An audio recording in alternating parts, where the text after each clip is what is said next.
I feel anthropology is a great way to investigate the human experience and our lived reality. It provides the context of everything going on that I'm interested in, and it's the first and last point of reference that we'll need to know is the context.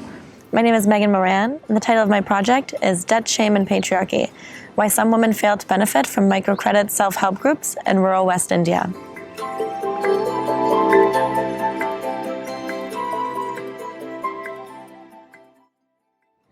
I've always been interested in this juxtaposition of wealth and poverty and solutions to create more social welfare.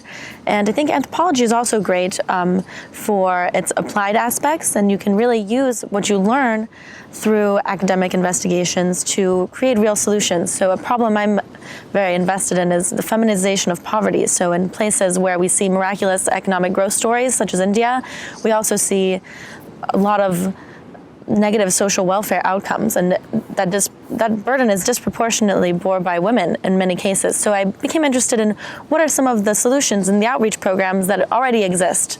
And microcredit is really popular, and I wanted to investigate that because most of the literature on microcredit are economic explanations or political explanations, and they totally lack the cultural context. So I decided to use anthropology as a way to investigate what was happening and maybe to find some more solutions on how to better these programs or new programs to create that may make the lives of women better. And I chose to work in India specifically because of India's economic growth story that has left many women behind and in many rural areas. So that's how I chose my field site.